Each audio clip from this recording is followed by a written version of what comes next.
Nandu's world ఈ మధ్య social మీడియాలో బాగా వైరల్ అవుతుంది. అదేవిధంగా బాధితులు కూడా మిమ్మల్ని సంప్రదించినటువంటి పరిస్థితి చూస్తున్నాం. అయితే ఇక్కడ ప్రాబ్లం ఏమొచ్చిందంటే రామ్ కళ్యాణ్ చల్లా అనేటోడు ఒక్కడే ఈ కేసు చూస్తలేడు. రెండోది ఓ 10 మంది ర్యాండమ్గా వచ్చి వాళ్ళ నోటికి వచ్చింది వాగిపోతున్నారు. మీడియా ఛానల్స్ కూడా ఎట్లా అంటే ఎవరిని కూర్చోబెట్టినాం, ఎందుకు కూర్చోబెట్టినాం, అసలు వీళ్ళకి అక్సైడ్ సిస్టమ్ ఏం తెలుసు అన్నది ఎవరికి పరిజ్ఞానం లేదు. ఒక ఎడ్యుకేటెడ్ ఫ్యామిలీ నుంచి వచ్చి నేనే న్యాయం కోసం నుంచోకపోతే మామూలుడికి కామన్ మ్యాన్కి అదే ఉంటుంది.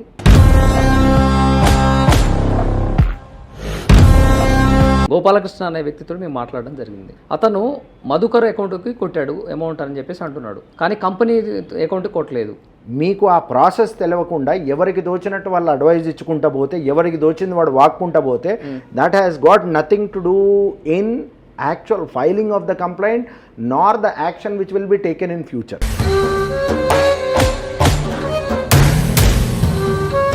ఇప్పుడు ఎవరొచ్చి ఏదైనా సమస్య వచ్చిందని అంటే మీడియా ముందు మాట్లాడుతున్నారు. మీడియా ముందు మాట్లాడితే మీడియా ఇది జడ్జిమెంట్ ఇచ్చేది కాదు కదా. ఒక ఇన్వెస్టిగేషన్ అన్నది మొదలైతే I'm not talking about media trials. మీడియాలో ఇది మాట్లాడాది వాళ్ళని లింక్ చేసి వీళ్ళ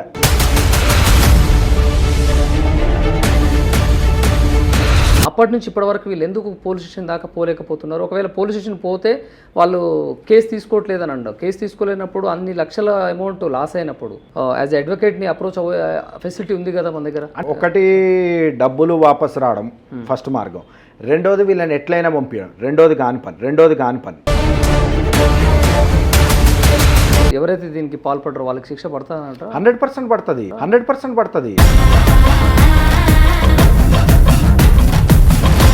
ఇక్కడ నుంచి గట్టిగా అరిస్తే లండన్ నేను పడుతుంది, లేకపోతే నేను వీడియో చూస్తే లండన్లో పోతుంది, వీడియో ఎడిట్ చేస్తే పోతుంది అన్న సీన్ ఉండదు కదా.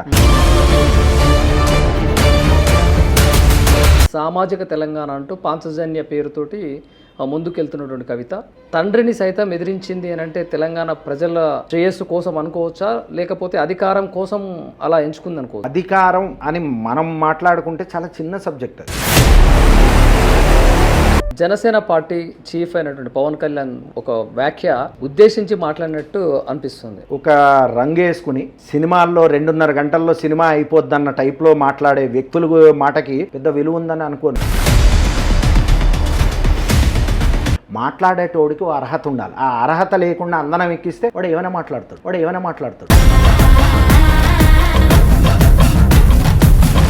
జనసేన పార్టీ నాయకులు కొంతమంది జర్నలిస్టుల పైన అనుచిత వ్యాఖ్యలు చేశారు. అంటే యథా రాజా తజా ప్రజ అని ఒక సామెత ఉంటుంది. రాజు ఎట్లున్నాడో కిందోడు అట్టనే ఉంటాడు. మాట్లాడిన మాటకి సంబంధం లేకుండా ఎవడబ్బా జాగీరి, ఎవరయ్యా, ఎందుకురయ్యా ఇవన్నీ.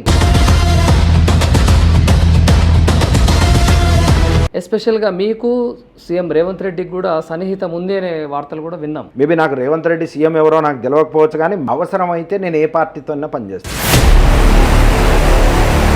ఎక్కడ ఎవరికి అన్యాయం జరిగినా బాధితుల పక్షాన పోరాడుతూ వారికి అండగా నిలుస్తున్నటువంటి ప్రముఖ advocate UK solicitor advocate Ram Chella మనతో ఉన్నారు. వారిని అడిగి తెలుసుకునే ప్రయత్నం చేద్దాం. ప్రస్తుత రాష్ట్రంలో కానీ దేశంలో కానీ ఎలాంటి న్యాయపరమైన సేవలు బాధితులకు అందిస్తున్నారు అనేది. నమస్తే అండి. నమస్తే గంగాధర్. బాగున్నారా సార్? సార్, ప్రధానంగా ఇప్పుడు మీరు అడ్వకేట్ వృత్తిలో ఉన్నారు. అది యూకే నుంచి కూడా ఎంతోమంది ఇమిగ్రేషన్లో తలెత్తుతున్నటువంటి సమస్యల పక్షాన వారి పక్షాన నిలబడుతున్నటువంటి మీరు ఎలాంటి సమస్యలు వస్తాయి, మీరు వారికి వచ్చేటువంటి మీరు న్యాయ సలహాలు ఏమి ఇస్తారు? ద పాయింట్ ఈజ్ 2 రకాల న్యాయపరమైన మనం సపోర్ట్ ఇస్తున్నాం. ఒకటి లోకల్గా డొమెస్టిక్గా ఉన్న ఇష్యూస్, హ్యూమన్ రైట్స్ కావచ్చు, ఎవరైతే న్యాయం ఎఫర్ట్ చేయలేరు, ఎందుకంటే ఈరోజు రేపు న్యాయం చాలా ఎక్స్పెన్సివ్ అయిపోయిందనే మాట వింటుంటాం మనం. సో అలాగే ఎఫర్ట్ చేయలేని వాళ్ళకి, నిజంగా న్యాయం దొరకట్లేదని ఇబ్బంది పడే వాళ్ళకి ఎలాంటి ఎక్స్పెక్టేషన్ లేకుండా మనం న్యాయపరమైన సలహాలు ఇవ్వడం జరుగుతుంది. అవసరమైతే కోర్టుల్లో ఫ్రీగా కేసులు వేసింది. ప్రోబోనో అంటారు జనరల్గా లీగల్ టర్మ్లో. ప్రోబోనో అంటే ఏంటంటే ఖర్చుల మందం తీసుకుని ఇచ్చేది. మనం అవసరమైతే ఖర్చులు కూడా మనమే పెట్టుకుని వాళ్ళకి సపోర్ట్ చేయాలన్నట్టు చేస్తుంటాం. ఇప్పుడు ఫర్ ఎగ్జాంపుల్ మనం ఒకటి జూబ్లీ హిల్స్ మైనర్ కేసు ఒకటి చేస్తున్నాం లాస్ట్ 1.5 year 2 years. అది తెలుసు, మీరు కూడా ఇన్వాల్వ్ అయ్యి ఉన్నట్టున్నారు దాంట్లో. సో అజిత్ కేసులో, అలాంటి కేసులో ఆల్మోస్ట్ 1.5 year 2 years అవుతుంది. మనం ఎలాంటి ఎక్స్పెక్టేషన్, ఒక రూపాయి కూడా బాధ్యతని తీసుకోకుండా హ్యూమన్ రైట్స్ కమిషన్లో నేనే అడ్వకేట్ ఆన్ రికార్డు ఉన్నా మనం ఫైట్ చేయడం జరుగుతుంది. ఇలాగే చాలా కేసెస్ ఉన్నాయి. ఒక సిఆర్పిఎఫ్ జవాన్ వాళ్ళ హస్బెండ్ చనిపోతే తనకి పెన్షన్ రాలేదు, అది హైకోర్టులో వేసి మనం దాని గురించి పోరాటం, ఇట్లా అనేకమైన కేసుల్లో చేస్తాం. అది కాకుండా మనకు ఒకటి లాజిక్ అని, మన ఏదైతే బీ ద చేంజ్ అన్న సంస్థ కింద లాజిక్ అని ఒక ప్రాజెక్ట్ తీసుకున్నాం. మనం ఒక 10 సంవత్సరాలు కంప్లీట్ అయింది ప్రాజెక్ట్ తీసుకుని. దీంట్లో ఏంటంటే ఇప్పుడు పేరు కూడా మీరు చూస్తే లాజిక్, లాజిక్ కలిపితే లాజిక్ అయింది. అది LAWGIC. అంటే ఇండియాలో ఫర్ ఎగ్జాంపుల్ మీరు ఎక్కడో రోడ్డు మీద వెళ్తున్నారు, ఎవరో పోలీసు వచ్చి మిమ్మల్ని ఆపి నువ్వు ఎటు వెళ్తున్నావు, ఎందుకు వెళ్తున్నావు, ఏంటి అని ఇన్ని క్వశ్చన్లు అడిగేటప్పటికి మీకు ఏం మాట్లాడాలో తెలియక సార్ అట్లా కాదు సార్, ఇట్లా కాదు సార్ అంటాం. కానీ లాజిక్ ఏంటి దాంట్లో, అసలు నువ్వు నన్ను ఎందుకు అడుగుతున్నావు? ఎస్. అండ్ ఒక సందర్భం ఉంది. అదే మీరు ఆఫీస్కి వెళ్ళే టైంలో కూడా అడుగుతాడు. ఇప్పుడు ఆఫీస్కి పోలీసు అడగడం వల్ల మీరు లేట్ అయ్యారంటే మీ మేనేజర్ వింటాడా? ఒప్పుకోరు కదా. అలాంటి పరిస్థితిలో ఒక లాజిక్ మిస్ అవుతున్నాం మనం. లాజిక్, అందుకు ఈ లాజిక్ అన్న ప్రోగ్రామ్తో లీగల్ అవేర్నెస్ చేయడం జరిగింది. ఇది డొమెస్టిక్ ఇండియాలో మనం చేసేది. వేరు రాష్ట్రాల్లో వాలంటీర్ల త్రూ, వేరే అడ్వకేట్స్ త్రూ కూడా, ఢిల్లీ లాంటి ప్లేసెస్లో కూడా కొంత సీనియర్ అడ్వకేట్స్, మేబీ పేర్లు కరెక్ట్ కాదేమో కానీ వాళ్ళ సపోర్ట్తో కూడా మనం చాలా లీగల్ ఆస్పెక్ట్ జరిగింది. అలాగే ఇప్పుడు ఫారెస్ట్ సంబంధించి, లేక్స్కి సంబంధించి, హైడ్రాకి సంబంధించి ఉన్న ఇబ్బందులు, ఇట్లాంటివి కూడా మనం అడ్రస్ చేయడం. ఇది డొమెస్టిక్గా ఇండియాలో చేసేది. ఇది కాకుండా మనకి ఒక క్రాస్ కనెక్ట్ అనో ప్రాజెక్ట్ కింద మనం ఏం చేస్తామంటే ఇంటర్నేషనల్గా, ఇప్పుడు అంటే బాధితుల పేర్లు చెప్తే బాగుండదు కానీ ఇప్పుడు ఒక అమ్మాయి ఉన్నారు, ఆవిడ ఆస్ట్రేలియాలో ఉంది. అక్కడ ఆమె వెళ్ళి 1-2 years కాలేదు. ఒక ప్రముఖ వ్యక్తి, వాళ్ళ చుట్టం కూడా ప్రముఖ వ్యక్తి, ఇక్కడనే అంబర్పేటలో ఉంటారు ఆయన. అలాంటి వాళ్ళు కూడా ఆస్ట్రేలియాలో ఆ తీసుకెళ్ళిన వ్యక్తి ఆమెకి డివోర్స్ ఇచ్చేసాడు. ఎందుకు? ఫారెన్లో సిస్టమ్ చాలా ఫాస్ట్గా పనిచేస్తుంది, 6 నెలల్లో డివోర్స్ వచ్చేస్తుంది, ఇక్కడలా సంవత్సరాలు పట్టదు. అలాంటి కేసులో ఇండియాలో మళ్ళీ ఆ కేసు అవ్వదు అన్న ధైర్యంతో వాళ్ళ హస్బెండ్ ఇవ్వడం జరిగింది. కానీ ఈరోజు మనం అదే కేసుని టేకప్ మళ్ళీ టేకప్ చేసినాం, ఆల్రెడీ టేకప్ చేసినాం. 1.5 year అయింది, అది కూడా టేకప్ చేసినాం. ఇప్పుడు ఇండియాలో దాని మీద కేసు అయింది. అంటే అక్కడ డివోర్స్ ఇచ్చినా సరే యాక్చువల్గా వాళ్ళ పెళ్లి జరిగింది ఇండియాలో. అంటే భారతీయ సంస్కృతి ప్రకారం, అంటే మన ఇక్కడ చట్టాల ప్రకారం పెళ్లి జరిగినప్పుడు, హిందూ మ్యారేజ్ యాక్ట్ ప్రకారం పెళ్లి జరిగినప్పుడు ఫారెన్లో ఇద్దరు ఒప్పుకొని డివోర్స్ ఇవ్వడం వేరు. కానీ ఒక వ్యక్తి ఇంకొక వ్యక్తి ప్రమేయం లేకుండా ఆయనకు సిస్టమ్ తెలుసని ఈమెకు డివోర్స్ ఇచ్చి ఈమెను అన్యాయం చేయడం తప్పని దాన్ని అసలు మనం ఒక కేసు రిజిస్టర్ చేయడానికి మనకి 8 నెలలు పట్టింది. But we did fight the system in order to get justice. So ఇలాంటివి కాకుండా ఇమిగ్రేషన్ కేసులు, ఇప్పుడు ఈ నందూస్ వరల్డ్ అని మీరు చూసి ఉండొచ్చు, యూట్యూబర్ది, తనది ఆల్మోస్ట్ ఒక 10-12 మంది పిల్లల మన దగ్గర మనం we are fighting for them. So ఇలాగే కేసులు మీకు ఒక 2 months 3 months బ్యాక్ లండన్లో ఒక రోడ్ యాక్సిడెంట్లు 2 పిల్లలు పేరు, వాళ్ళ ఇమ్మోర్టల్ రిమైన్స్ తేయడానికి కూడా మన వంతు సాయంగా మనం చేయడం జరిగింది. అలాగే మనకున్న పరిజ్ఞానం, ఇప్పుడు లాస్ట్ ఒక 11 years నుంచి ఆ been in UK for the last 20 years, ఒక 10-11 years నుంచి ఆ been practising as a solicitor there as well. నాకున్న కాంటాక్ట్స్ మీద తెలుగు అసోసియేషన్స్, అక్కడున్న లీగల్ ఎవరైతే సాలిసిటర్స్ ఉన్నారో వాళ్ళ సహాయం తీసుకుని మన వంతు మనం ఈ ఏదైతే క్రాస్ బార్డర్లో ఇరుక్కున్న వాళ్ళు, అటు ఇండియాకి కాదు ఇటు వేరే దేశానికి కాకుండా ఇరుక్కున్న వాళ్ళకి మన వంతు సాయం చేయాలని ట్రై చేస్తుంది. దీంట్లో భాగంగా ఇప్పుడు మన కాంగ్రెస్లో ఎన్ఆర్ఐ సెల్ అని ఉంటుంది, బి వినోద్ కుమార్ గారు అని చైర్మన్ ఉన్నారు ఆయన, ప్లస్ భీమిరెడ్డి అని వైస్ చైర్మన్ ఉన్నారు. అలాగే చాలా టీం ఉంది. వీళ్ళ సపోర్ట్ కూడా అవసరమైన దగ్గర తీసుకుని ఈ టీం అంతా రేవంత్ రెడ్డి గారికి రిపోర్ట్ చేస్తుంది అనమాట. సో వీళ్ళ సపోర్ట్ కూడా తీసుకుని వీలైనంత మట్టుకు వీళ్ళకి ఎలాంటి ఫైనాన్షియల్ బర్డెన్ లేకుండా, ఏదో ఈరోజు ఏమో ఫ్రీ కానీ రేపటి నుంచి డబ్బులు అడిగే బాపతి కాకుండా జెన్యూన్గా మనం వాళ్ళకి ఎంతవరకు సాయం చేయగలం అన్న దాని మీద పనిచేస్తున్నాం. They are lot of successful stories what we carry. ఇప్పుడు మీరు యూకే సాలిసిటర్గా ఉన్నారు, ఎక్కడైనా ఏదైనా గ్రూప్లలో యాడ్ కావడం కానివ్వండి, లేకుంటే ఇంకేమైనా వాళ్ళు సంపాదించుకున్నటువంటి ఒక కమిటీ అనేది ఉంటుంది, దాంట్లో ఏమన్నా మీరు ఉన్నారా? అంటే ఇప్పుడు తెలవడానికి అంటే తెలుగు సాలిసిటర్స్ గ్రూప్ అని ఒకటి ఉంది లండన్లో. ఓకే, ఇప్పుడు ఈ నందూస్ వరల్డ్ అన్న కేసు కూడా 2023 నుంచి బాధితులు ఎవరైతున్నారో ఎప్పుడో ఒకసారి పెడుతూ ఉన్నారు, చూస్తూ వచ్చినాం. మనకి ఇప్పుడు మీడియాకి కొత్త న్యూస్ అయిపోయింది కానీ వీ హ్యావ్ గ్రూప్స్ దేర్. ఇక్కడ కూడా as I said we run a NGO. Be the change welfare society అని లాస్ట్ 11 సంవత్సరాల నుంచి మనం దీనిలో మనం ఎవరికి ఎలాంటి అవసరం ఉన్నా సరే వీ సపోర్ట్. ఇది రామ్ చల్లా అనే వ్యక్తి ఒక ఫౌండర్ ప్రెసిడెంట్ అయినంత మాత్రంలో రామ్ ఒక్కడే చేసేటోడు కాదు. ఇక్కడ కూడా దగ్గర ఒక 20 మంది అడ్వకేట్లు ఎవరైతే నిజంగా ఎవరికైనా అవసరం ఉందంటే ముందుకు వచ్చి చేసేటోళ్ళు చాలా మంది ఉన్నారు. So we work as a group. Yes absolute. మేము వేరే ఎన్జిఓస్తో పనిచేస్తాం, గవర్నమెంట్ డిపార్ట్మెంట్స్తో పనిచేస్తాం, సెంట్రల్ డిపార్ట్మెంట్స్తో పనిచేస్తాం. చదువుకున్న వ్యక్తిగా ఒక ఎన్ఆర్ఐగా సిస్టమ్ ఎట్లా పనిచేస్తుంది, సిస్టమ్ని ఎట్లా అడ్రస్ చేస్తే ఓ ప్రాబ్లం సొల్యూషన్ వస్తుంది అన్న కోణంతో మనం పనిచేసినప్పుడు థింగ్స్ విల్ వర్క్ ఫాస్టర్. 100%. అయితే మీరు యాజ్ ఎ అడ్వకేట్గా మీరు ఉన్నారు, మీ దగ్గరికి చాలా కేసెస్ వస్తుంటాయి. ఎస్పెషల్గా రామ్ చల్లా అంటే ఎంతటి వారినైనా, అధికారంలో ఉన్న వారినైనా కూడా ఎదిరించి ప్రశ్నించగలిగేటువంటి సామర్థ్యం ఉన్న వ్యక్తిగా మాకు తెలుసు. గతంలో ఎస్యూ భూముల విషయంలో కూడా మీరు సీఎం రేవంత్ రెడ్డి పైన కూడా పిల్లు వేసినటువంటి పరిస్థితి. అంటే చట్టం ఎవడికి చుట్టం కాదు 100% కదా. ఇప్పుడు నేను ఒక ఎన్ఆర్ఐ, నాకు 5-6 డిగ్రీలు ఉన్నాయి, నేను ప్రపంచ దేశాలు తిరిగి వచ్చిన, అవును, ఒక ఎడ్యుకేటెడ్ ఫ్యామిలీ నుంచి, మా ఫాదర్ ఒక పోలీస్ ఆఫీసర్ ఉండే, మా మదర్ ఒక లెక్చరర్గా ఉండే, ఒక ఎడ్యుకేటెడ్ ఫ్యామిలీ నుంచి వచ్చి నేనే న్యాయం కోసం నుంచోకపోతే మామూలుడికి కామన్ మ్యాన్కి అదే ఉంటుంది. అంటే ఇప్పుడు మీరు అన్నట్టు హెచ్యు కంచగచ్చిబౌలి హైదరాబాద్ సెంట్రల్ యూనివర్సిటీ దాంట్లో మనము రేవంత్ రెడ్డి గారిని పర్సనల్గా ఇవ్వలేదు, కానీ గవర్నమెంట్ చేసే వైఖరిని ప్రశ్నిస్తూ ఒక 400 ఎకరాల భూమిని మీరు అట్లెట్లా రాత్రి బుల్డోజర్లు పెడతారని చెప్పి పిల్లేయడం జరిగింది. అదే కాకుండా ఇప్పుడు దామగుండం అని వికారాబాద్ దగ్గర ఒక అడవి ఉంది, 9 సంవత్సరాలైంది కొట్లాడబట్టి. ఎస్, అది ఒక రాడార్ సెంటర్కి ఇచ్చినప్పుడు మీరేమంటున్నారు సార్, మీరు ఎవరికి భయపడరని మీరు అంటున్నారు. కానీ ఇక్కడ ఇంకో రకంగా ఆ దామగుండం గొడవ మొదలెట్టినప్పుడు ఈడేదో దేశద్రోహి, నేవీకి అగేనిస్ట్గా ఇలాంటి వాదనలు కూడా విన్నాం. అంటే you get a mix of it. అంటే పొగడత కన్నా క్రిటిసిజం ఎక్కువ వస్తుంది. భయపెట్టిన రోజులు ఉన్నాయి. ఎవరో వచ్చిన కారు అద్దం బలగొట్టి, నా మెర్సిడీస్ కారు అద్దం బలగొట్టిపోయారు, బెదిరియనికి చాలా ఉంటాయి. మరి ఇలాంటివి జరిగినప్పుడు రామ్ చల్లాకి భయం అయ్యేదా? భయం వేస్తుంది. ఒకటి తప్పు ఏడ చేస్తాం, తప్పు చేయకుండా ఉండాలన్న భయం తప్ప ఎవడో ఏదో చేస్తాడన్న భయం అయితే లేదు. ఎందుకంటే యాజ్ ఐ టోల్డ్ యూ, మా తాత పోలీసు ఉండే, మా ఫాదర్ పోలీసు ఉండే, మా ఫాదర్ రంపచోడవరం లాంటి ఏజెన్సీలో పనిచేశారు. ఆ రోజు మేము చిన్న పిల్లలు ఉన్నా సరే భయపడకుండా పోయిన ఒక ఫాదర్ని చూసి పెరిగినోండి. ఓకే, నాకు ఆయన దగ్గర నుంచి పుణికిపుచ్చుకుని వచ్చిన ధైర్యం తప్ప ధైర్యం కూడా కాదు. ఇది ఒక రెస్పాన్సిబిలిటీ, బాధ్యత. ఒక బాధ్యతగా మనం తీసుకున్నప్పుడు అరే బాధ్యతకి నుంచున్నాం మనం. భయపడేటోళ్ళు ఇప్పుడు మా మదర్ చెప్తారు, మా వైఫ్ చెప్తారు, భయపడుతున్నట్టు. Absolutely right. ఇక దానికి మించి లేదు. ఇప్పుడు మనలాంటి వాళ్ళే బాధ్యత మర్చిపోయి, బాధ్యత విస్మరించి, అరే నేను భయపడుతున్నా అంటే, నేను దొంగ పని చేస్తే భయపడాలి, దొంగ పని చేస్తే భయపడాలి.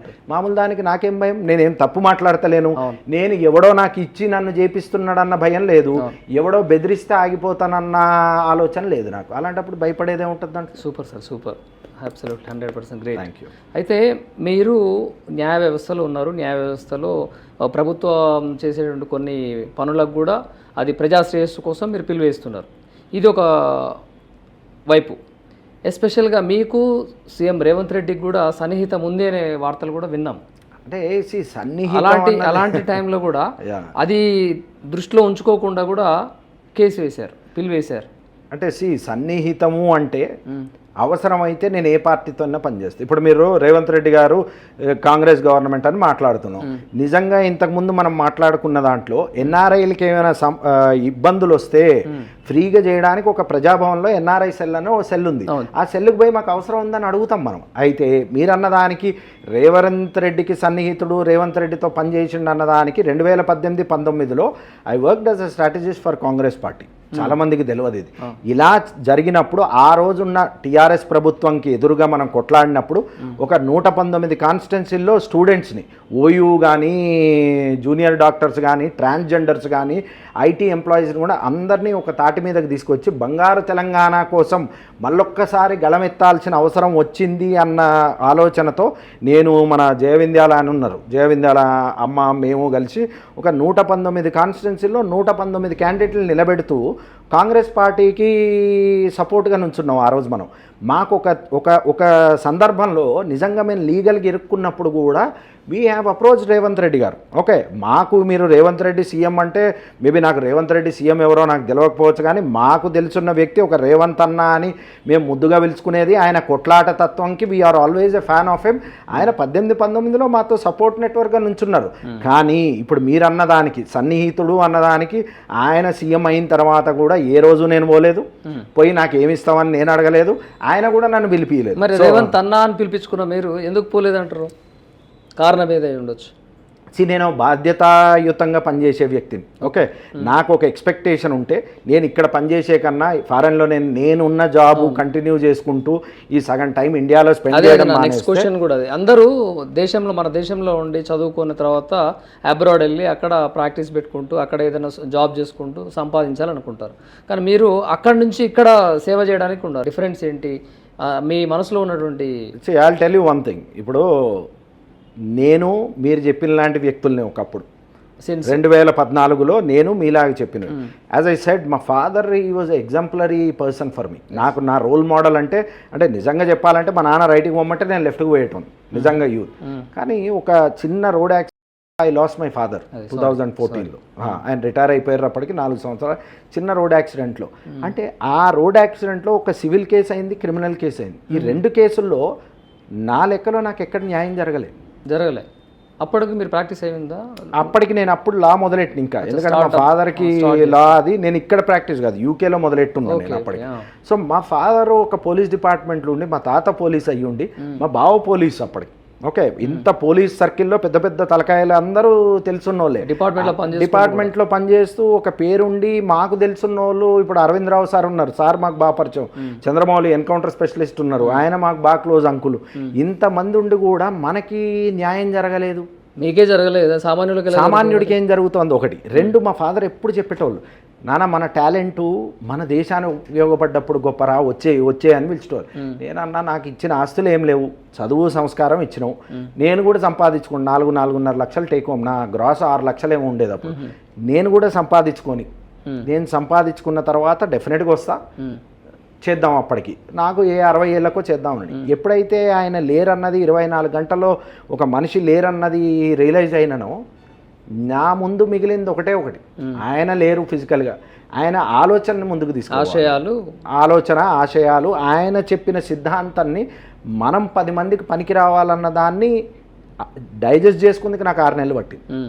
మళ్ళీ ఫస్ట్ యానివర్సరీ, ఆయన డెత్ యానివర్సరీ రోజు, ఫస్ట్ యానివర్సరీ రోజు ఈ బీ ద చేంజ్ అనే సంస్థ ఏదైతే మనం మామూలుగా చేయడం మొదలెట్టినామో 2005లో మామూలుగా చిన్నగా చేయడం మొదలెట్టాం, దాన్ని ఒక రిజిస్టర్డ్ బాడీ చేసినాం. ఓకే, సో ఆయన ఇదంతా నాది కాదు, ఆయన సంకల్ప బలం ఏదైతుందో ఆయన వల్ల, ఆయన లేకపోవడం వల్ల వచ్చిన బలంతో ఈరోజు రామ్చల్లా అనేటోడు ఆ ప్రపంచం నా ఇల్లు నా పిల్లలు అన్న పరుగుతో ఉన్నోడు ఒక్క స్టెప్ వెనుకై తీసుకుని మన వంతు ఈ సమాజానికి చేయాలి. ఏదైతే ఆయన పర్టికులర్గా మా ఫాదర్ చెప్పేవారో దాన్ని ఆయన ఆశయ సాధన కోసం అని మొదలెట్టినాం. ఈరోజు విజయవంతంగా 11వ సంవత్సరంలో అడుగుపెట్టినాం. Super congrats.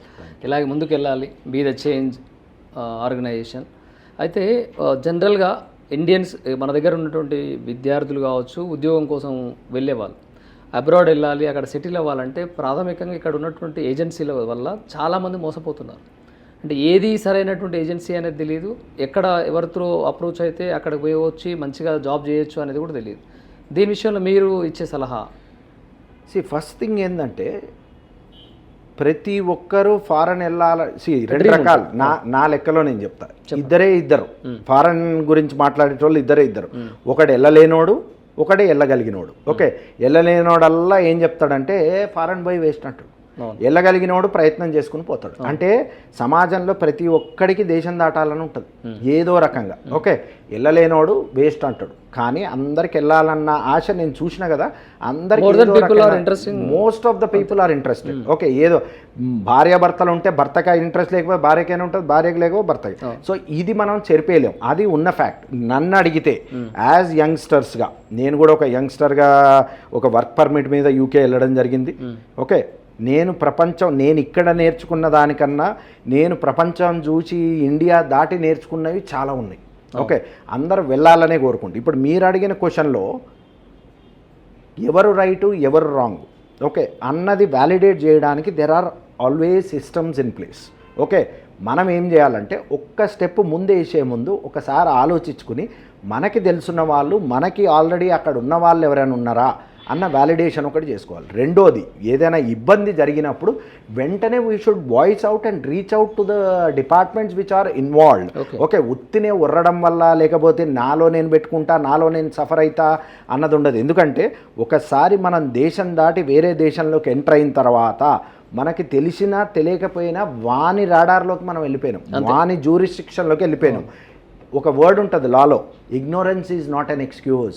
ఇప్పుడు ఫర్ ఎగ్జాంపుల్ నేను యూకే వెళ్ళిన, ఓ తప్పు చేసిన, ఎవరినో రోడ్డు మీద పోతుంటే ఎవడో నన్ను కొట్టాడని చెప్పి నేను వాడిని కొట్టిన, వాడిని కొట్టడం కూడా తప్పే. వాడు కొడితే నువ్వు పోయి రిపోర్ట్ చేస్తే వాళ్ళు తీసుకునే యాక్షన్ తీసుకోండి. నేను వాడిని కొట్టి నాకు తెలియదు ఇండియాలో అయితే నేను నన్ను కొడితే నేను కొడతా అంటే ignorance is not an excuse. Okay, అలాగా వ్యవస్థ తెలుసుకుని మనం ఎక్కడికి వెళ్తున్నామని తెలుసుకుని, ఇక్కడ మన ఇంట్లో ఉంటే మనం ఎట్లుంటామో రోడ్డు మీదకి వెళ్ళాలంటే చెప్పులు వేసుకోవాలి, ప్రాపర్గా డ్రెస్ చేసుకుని మనం రోడ్డు మీదకి ఎట్లా వెళ్తాం. దేశం దాటాలంటే వేరొక జ్యూరిస్డిక్షన్లో వేరొక కంట్రీలోకి వెళ్తున్నప్పుడు ఒళ్ళు దగ్గర పెట్టి మనకున్న రిసోర్సెస్లో మనం ఏం చేయగలం, ఎట్లా చేయగలం అన్నది ఒకసారి వ్యాలిడేట్ చేసుకుని మనకున్న రిసోర్సెస్, ఇప్పుడు నేనొక్కడనే కాదు, ఇంతకుముందు మీకు చెప్పినట్టు నాలాగా వందలాది మంది, ఇప్పుడు యూకేలో కూడా చెప్పాను కదా మీకు, తెలుగు సాలిసిటర్స్ గ్రూప్ అని ఉంది, కిరణ్ పస్నూరి అని, కమల్ అని ఉన్నారు సాలిసిటర్, చాలా సీనియర్ సాలిసిటర్ అక్కడ. So you have lot of options where in you can reach out to these communities. ప్రతి దేశంలో తెలుగు కమ్యూనిటీస్ ఉన్నాయి, వాళ్ళ హెల్ప్ తీసుకోండి, వాళ్ళతో సార్ మాట్లాడండి, ఇంతకుముందు ఎవరినైనా పంపించారు. ఈ ఏదైతే గ్రౌండ్ వర్క్ చేయకపోతే you will never, there is no easy process. ఇప్పుడు నెట్కి రావడం చాలా కష్టం అవుతుంది అట్లాంటప్పుడు. అంటే ఒక్కసారి పోయి ఇరికిన తర్వాత అటు బయటికి రాలేరు, దాంట్లో ఉండనే లేరు. Okay, there lot of scenarios like this. Okay, అయితే ప్రత్యేకంగా ఇక్కడ వీసా విషయంలో ఆబ్లిగేషన్స్ వస్తుంటాయి. అక్కడికి వెళ్ళాక వీసా రిజెక్ట్ అవ్వడం కొన్ని సందర్భాల్లో చూస్తుంటాం. ఈ వీసా వల్ల, కన్సల్టెన్సీ వల్ల నష్టపోయినటువంటి వాళ్ళ మీద కేసు వేయడం కానీ వేసినప్పుడు కోర్టు ఎలా తీసుకుంటుంది? అంటే ప్రత్యక్షంగా ఇక్కడ ఎవరైతే బాధితులు ఉన్నారో వాళ్ళు ఉంటేనే తీసుకుంటుందా, లేకుంటే వాళ్ళ తరపున ఇంకా వేరే వాళ్ళు బాధ్యత తీసుకొని వేయచ్చా? అంటే ఇప్పుడు మీరు 2-3 క్వశ్చన్లు ఒకటే దాంట్లో అడిగారు. Let me sort out one by one. ఇప్పుడు వీసా ప్రాసెస్ అంటే ఇప్పుడు మీరు ఒక ఫ్లైట్ ఎక్కాలి. ఫ్లైట్ ఎక్కాలంటే మీకు ఏం కావాలి? డొమెస్టిక్ ఫ్లైట్ అయితే డొమెస్టిక్ ఫ్లైటే అనుకుందాం, పోనీ ఇంటర్నేషనల్ పక్కన పెడితే డొమెస్టిక్ ఫ్లైట్ ఎక్కాలి, ఒక ఐడి కార్డు ఓ చెక్ చేయాలి, మీ జేబులో ఏమి ఉండకూడదు. ఓకే, మీకు టికెట్ ఉండాలి, మీరు లోపలికి వెళ్ళాలి, ఫ్లైట్ ఎక్కాలి, ఇది ప్రాసెస్ కదా. ఓ వీసా రావాలంటే మీ ఎడ్యుకేషనల్ క్వాలిఫికేషన్ ఏంటి, మీరు ఏ యూనివర్సిటీకి వెళ్తున్నారు, మీరు పెట్టిన డాక్యుమెంట్స్ అన్నీ జెన్యూనా కాదా, ఓకే, మీకు కావాల్సిన క్రైటీరియా ఉందా లేదా. ఒకసారి ఆ క్రైటీరియా మీద వీసా వస్తే మిమ్మల్ని కూడా ఆపలేడు. That is one. ఇప్పుడు దీంట్లో ఏం జరుగుతుందంటే నేను లాట్ ఆఫ్ సినారియోస్ చూసిన. ఇప్పుడు ఈ బీటెక్ సర్టిఫికేట్లు అవి ఫేక్ దొరుకుతాయి, డిగ్రీ సర్టిఫికేట్లు ఫేక్. ఈ ఫేక్ సర్టిఫికేట్స్ తీసుకున్నప్పుడు మీరు వీసాకి అప్లై చేశారు. ఓకే, మీరు there are 2 types of visa applications. One day service, ఇమీడియట్గా వెళ్ళారు, సాయంత్రంకి రిజల్ట్ వచ్చేస్తే చేసేస్తారు. ఇంకో వీసా ఉంటుంది, మీరు వేసిన తర్వాత వారం 10 రోజులకు వాడు పోస్ట్లో పంపిస్తాడు. ఈ రెండో వీసాలో కొంచెం గ్రౌండ్ వర్క్ ఎక్కువ చేస్తారు. ఫస్ట్ వీసాలో ఏంటంటే మీ డాక్యుమెంట్స్ మినిమం చెక్ చేసుకుని పంపించేస్తారు. రేపు పొద్దున మీరు అక్కడికి వెళ్ళిన తర్వాత మీరు ప్రొడ్యూస్ చేసిన డాక్యుమెంట్స్ ఏ రకంగా అయినా తప్పని తేలితే ఒకటి ఆ వీసా రివోక్ చేస్తాడు, చేసి మిమ్మల్ని డిపోర్ట్ చేస్తాడు, పంపించేస్తాడు. స్టాంప్ వేసి మిమ్మల్ని డిపోర్ట్ చేసి అక్కడి నుంచి మీరు ఇల్లీగల్గా లోపలికి వచ్చారని పంపిస్తారు. అది మీ ఇమిగ్రేషన్ హిస్టరీలో ఉంటుంది. రేపు పొద్దున మళ్ళీ మీరు వేరే కంట్రీకి వీసా అది చేసినప్పుడు ఇది రిజెక్ట్ అయ్యే ఛాన్సెస్ ఎక్కువ ఉంటాయి. సో ఇది కాకుండా చూడడం అన్నది ఒక ప్రాసెస్.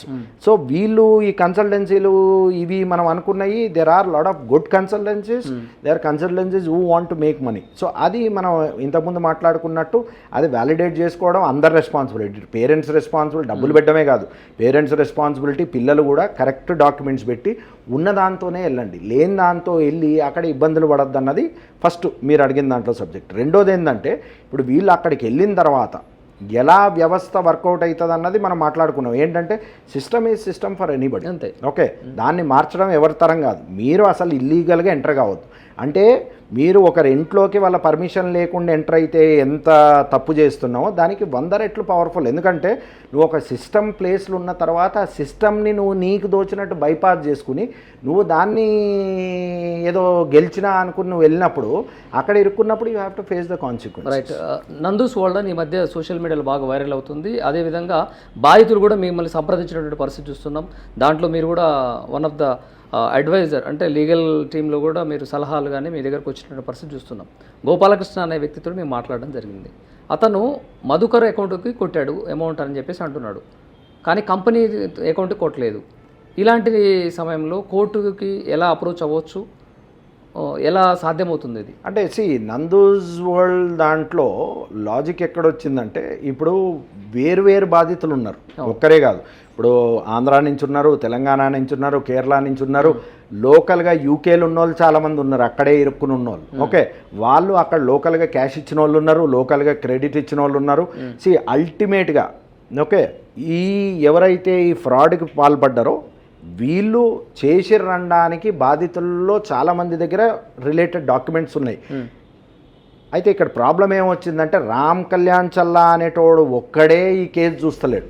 రెండోది 10 మంది అడ్వకేట్స్ నేను కూడా చూసిన ర్యాండమ్గా వచ్చి వాళ్ళ నోటికి వచ్చింది వాగిపోతున్నారు.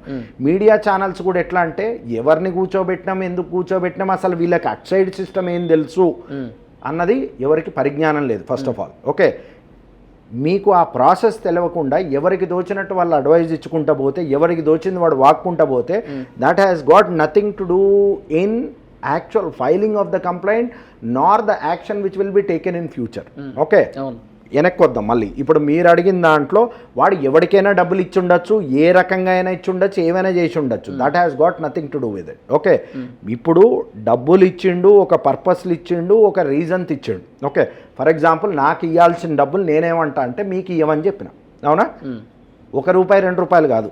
ఓకే, ఎవరో మీ అకౌంట్లో 15 లక్షలు ఇచ్చారు. ఓకే, ఒక ఇన్వెస్టిగేషన్ అన్నది మొదలైతే, I'm not talking about media trials, మీడియాలో ఇది మాట్లాడాది వాళ్ళని లింక్ చేసి వీళ్ళ జ్యుడిషియరీ కానీ పోలీస్ డిపార్ట్మెంట్ కానీ వీటిని ఏవి కన్సిడరేషన్లో తీసుకో. ఇప్పుడు నేను ఓ బాధితుడు, నాకు ఇవ్వాల్సిన 15 లక్షలు మీకు ఇచ్చాడు, అవునా?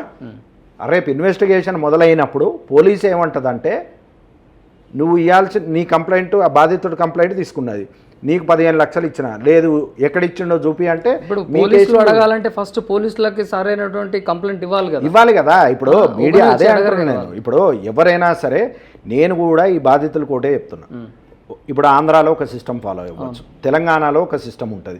మీరు ఇది యాక్చువల్ ఎవరైతే అథారిటీ లెజిటిమేట్ బాధితులు, అథారిటీ ఎవరైతే అపెలెంట్ అథారిటీ అంటే ఎవరికైతే యాక్షన్ తీసుకునే రైట్ ఉంది, ఎవరైతే దీనికి యాక్షన్ తీసుకోగలుగుతారో వాళ్ళ దగ్గరికి వెళ్ళాలి.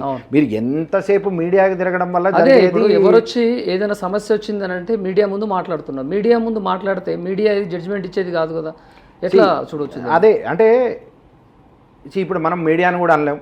వాళ్ళ జాబ్ ఏంది, దాన్ని వెలికి తీయడం, దాన్ని ఫస్ట్ ప్రైమరీగా ఏదైనా ఇన్సిడెంట్ జరిగినప్పుడు ఫస్ట్ ఇవ్వాల్సింది కంప్లైంట్ పిఎస్లో కదా. అది ఎవరు ఇవ్వాలి? బాధితులు. ఓకే, ఇప్పుడు దీంట్లో మీడియాని కూడా మనం ఒక రకంగా అకౌంటబుల్ చేయలేము. ఇప్పుడు బాధితులు కూడా ఏంటంటే, వాట్ ఈజ్ యువర్ ప్రయారిటీ, నీ ప్రయారిటీ ఏంది? అంటే నాకున్నటువంటి అవగాహన ప్రకారం మీడియాని ఎప్పుడు సంప్రదించాలి? ఒక పిఎస్కి పోయినాము, పిఎస్లో కంప్లైంట్ ఇస్తున్నాము, తీసుకోవట్లేదు అన్నప్పుడు మీడియాకి సంప్రదించాలి. దట్ ఈస్ ఒక ఫార్మేట్ సిస్టమ్ ఇది. కానీ ఫస్ట్ ఆఫ్ ఆల్ ఆ బాధితులు పిఎస్కే పోకుండా, కంప్లైంట్ రేజ్ చేయకుండా, పిటిషన్ ఇవ్వకుండా మీడియా ఎందుకు మాట్లాడదు? What is the use? అంటే ఇది ఎట్లా అయిపోయిందంటే, కోడి ముందా గుడ్డు ముందా అన్నట్టు అయిపోయింది. Let me be very honest. అంటే మీరు చెప్పేదాన్నే క్లారిఫై చేస్తున్నాను నేను. ఇప్పుడు మీడియాలో ఎప్పుడు ఇవ్వాలి అన్నది ఎక్కడ సెట్ చేసిన ఎస్ఓపి ఏం లేదు, స్టాండర్డ్ ఆపరేటింగ్ ప్రొసీజర్ అన్నది ఏం లేదు first of all. Second point ఏంటంటే, ఒక కేసు జరిగినప్పుడు మీడియా ఏమంటుందంటే, మేమే దాన్ని వెలికి తీసినాం, లేకపోతే ప్రపంచానికి తెలియదు, ఈ పోలీస్ యాక్ట్ చేయలేదు కనుక మేము తీసినాం అంటాను. దట్స్ వై ఐ సెడ్ ఇది కోడి ముందా గుడ్డు ముందా అన్నట్టు అయిపోయింది. ఓకే, సరే ఎవరు తీసినా సరే ఫస్ట్ అసలు నీకు ప్రయారిటీ ఏంది? బాధితుడు ప్రయారిటీ ఏముండాలి? నేను కేసు ఎట్లా పెట్టాలి, కేసు పెట్టడానికి నాకున్న రిసోర్సెస్ ఏంది? 100 మంది మాట్లాడడం వల్ల నిజం అబద్ధం అయిపోతే, అబద్ధం నిజం అవ్వదు. సో ఈ ప్రాసెస్ ఫాలో అవ్వమనే నేను కూడా సజెస్ట్ చేస్తున్నా. సో ఇప్పుడు ఈ కౌంటర్ వాదనలు, ఇప్పుడు వాళ్ళు అట్నుంచి వచ్చి, ఇప్పుడు నందూస్ కిచెన్ నుంచి వాళ్ళు వచ్చి, నందూస్ వరల్డ్ నుంచి వాళ్ళు వచ్చి ఏమంటారు అంటే, మేము డిఫర్మేషన్ పంపిస్తాం. అవును, వాళ్ళు కూడా మీడియాలో మాట్లాడుతున్నారు. అదే అంటున్నా, ఎక్కడి నుంచి ఎక్కడ పోతుందో సంబంధం లేదు. అసలు నీకు కావాల్సింది ఏంది? బాధితులు అన్నాం మనం. విక్టిమ్స్ అంటే ఏంది? ఆ విక్టిమ్స్ అన్నోడు నష్టపోయిండు, వానికి నష్టపరిహారం కల్పించడం, తప్పు చేసిన వాడిని శిక్ష పడించడం, ఈ రెండే కదా మెయిన్. ఈ అల్టిమేట్గా 100 రోజులు నడిచిన ఈ సినిమా లాస్ట్కి జరిగేది ఏంది, మళ్ళీ వాళ్ళ కోర్టుకు పైసలు పోవాల్సింది. వాళ్ళకి రావాల్సింది. రెండోది తప్పు చేసిన వాళ్ళు ఇంకోసారి తప్పు చేయకుండా వాళ్ళకి శిక్ష ఇవ్వాలి. ఇవి ఎవరు చేయగలుగుతారు? ఒక కోర్టే పోలీసు, చేస్తుంది. ఒక కోర్టే. అంతే. ఈ ఇద్దరే చేయగలరు. పోలీస్ కేసు కట్టి కోర్టుకు పంపిస్తుంది, కోర్టు డిసైడ్ చేస్తుంది జరిగిందా లేదా సాక్ష్యాధారాలు బేస్గా. మిగతా అన్నీ జరుగుతున్నాయి తప్ప ఈ రెండు ముందుకు పోవట్లేదు అన్నది నా ఉద్దేశం. So there should be a process flow. ఈ ప్రాసెస్ మర్చిపోయి పనిచేసినప్పుడు ఇది ముందుకేం పోదు. ఇప్పుడు ఈ మీడియా నడుస్తుంది, మీరు ఇప్పుడు చూస్తే లాస్ట్ 1 month తీసుకోండి, తెలంగాణలో ఒక సబ్జెక్ట్ నడిచింది, ఆ సబ్జెక్ట్ అయిపోయిన తర్వాత ఆ బాధితులందరూ ఎటు పోయారో తెలియదు, ఇంకో సబ్జెక్ట్ నడిచింది, ఆ సబ్జెక్ట్ పోయింది, మళ్ళీ ఈ సబ్జెక్ట్ వచ్చింది, రేపొద్దున ఈ సబ్జెక్ట్ పోయి ఇంకో సబ్జెక్ట్ వస్తుంది. ఇట్ ఈస్ అ చైన్, నడుస్తూనే ఉంటుంది, ఇది ఆగదు. సో నేను చూసిన దాన్ని బట్టి నేను అడ్వైజ్ చేసేది ఏంటంటే, 2 సిస్టమ్లు తెలుసున్నోడుగా, అక్కడ జ్యుడిషియరీ ఎట్లా నడుస్తుంది, ఇక్కడ జ్యుడిషియరీ ఎట్లా నడుస్తుంది, సిస్టమ్ ఏంటి తెలుసున్నోడుగా డెఫినెట్గా మీరు అడిగిన క్వశ్చన్కి తప్పు చేసినోడు తప్పించుకోవడం అన్నది ఎక్కడ ఏ రాజ్యాంగంలో రాయలేదు. ఇండియన్ రాజ్యాంగమే కాదు, బ్రిటిష్ రాజ్యాంగంలో కూడా ఎక్కడ కూడా తప్పు చేసినోడు తప్పించుకుంటాడు, శిక్షించబడతాడు కూడా. ఎప్పుడు we should follow the process, we should bring all the evidences together, makeup our case and do it. ఒక విషయం సార్, ఇది టోటల్గా ఈ సెనారియో మొత్తం కూడా 2023 నుంచి మొదలైతే ఇప్పుడు 2026, అప్పటి నుంచి ఇప్పటి వరకు వీళ్ళు ఎందుకు పోలీస్ స్టేషన్ దాకా పోలేకపోతున్నారు? ఒకవేళ పోలీస్ స్టేషన్ పోతే వాళ్ళు కేసు తీసుకోవట్లేదని అంటారు. కేసు తీసుకోలేనప్పుడు అన్ని లక్షల అమౌంట్ లాస్ అయినప్పుడు యాజ్ అడ్వకేట్ని అప్రోచ్ అయ్యే ఫెసిలిటీ ఉంది కదా మన దగ్గర. అంటే దట్ ఈజ్ అగైన్ మనం ముందు మాట్లాడుకున్నట్టు ల్యాక్ ఆఫ్ నాలెడ్జ్. ఓకే, రెండోది they are losing the actual direction of how to proceed further. Okay, వాళ్ళు ప్రతి ప్రాబ్లంలో అన్నీ డెడ్ ఎండ్ వచ్చినట్టే కనపడతాయి, ఇక అయిపోయింది ఇక ముందుకు పోదన్నట్టు. But there will be a way. Okay, అంటే ఒక మన ఏదైతే జ్యుడిషియరీ కానీ ఒక కాన్స్టిట్యూషన్ కానీ దేంట్లో డెడ్ ఎండ్ అన్నది ఏమి ఉండదు. నువ్వు ఇక్కడ ఇరుక్కుంటే దానికి అది చెప్పగలిగినోడు ఎవడో ఒక ఎక్స్పర్ట్ చెప్పాలి. మీరు రైట్ హెల్ప్ తీసుకున్నప్పుడు మీరు ఇరుక్కోరు. ఇప్పుడు ఫస్ట్లో 2023లో మొదలైనప్పుడు యాక్చువల్గా జరిగింది ఏంది, ఒక వ్యక్తి ఈ మధు అనే వ్యక్తికి, ఓకే, నందూస్ వాళ్ళకి సంబంధించిన వాళ్ళ హస్బెండ్కి వీళ్ళని కలిపియడం జరిగింది. ఈ మిడిల్ మ్యాన్గా ఈయన ఉండడం వల్ల కేసు ఈయన మీద అయింది. సో ఇప్పుడు ఏమైంది, బాధితులు ఈయన మీద కేసు పెట్టిర్రు, ఈయనేమో వాళ్ళతో కొట్లాడుతున్నాడు.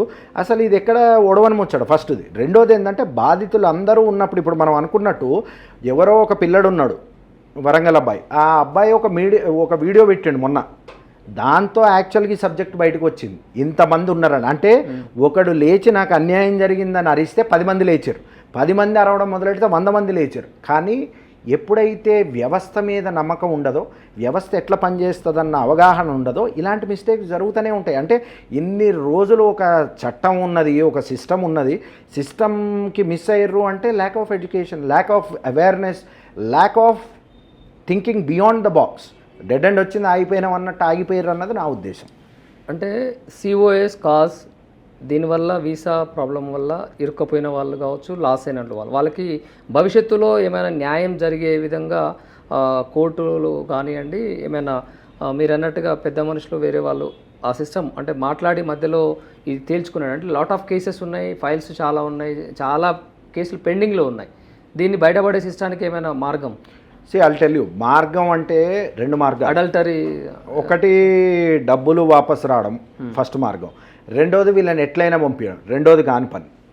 సర్టిఫికేట్ ఆఫ్ స్పాన్సర్షిప్ ఏంటంటే, ఫర్ ఎగ్జాంపుల్ నాకు కంపెనీ ఉంది యూకేలో, నా కంపెనీలో పనిచేయడానికి గంగాధర్ అనే వ్యక్తికి ఒక క్వాలిఫికేషన్ ఉంది, ఒక సీనియారిటీ ఉంది, ఈ జర్నలిజంలో ఒక సీనియారిటీ ఉంది, నాకు అవసరం పడ్డదని చెప్పి నేను గంగాధర్కి ఒక కాజ్ ఇస్తాను. సర్టిఫికేట్ ఆఫ్ స్పాన్సర్షిప్ అంటారు, tier 2 visa. Okay, UK border agency ఇచ్చే దాంట్లో టైర్ 2 వీసా అంటారు దాన్ని.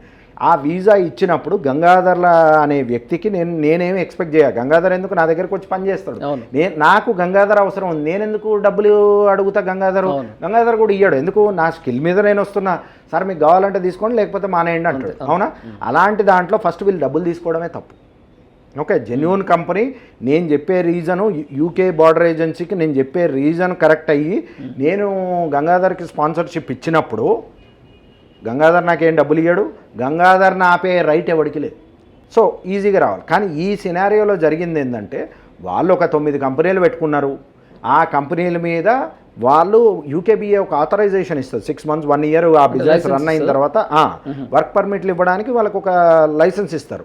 ఆ లైసెన్స్ బేస్ చేసుకుని వీళ్ళు అడ్డగోలుగా కాజులు ఇచ్చారు. ఇచ్చిన దాంట్లో కొన్ని ఫేక్ కాజులు ఉన్నాయి. అంటే ఈ కాజులు వాళ్ళు ఇచ్చిన దాంట్లో కాజ్ ఏమైందంటే అది ఎడిట్ చేసి ఇచ్చారు.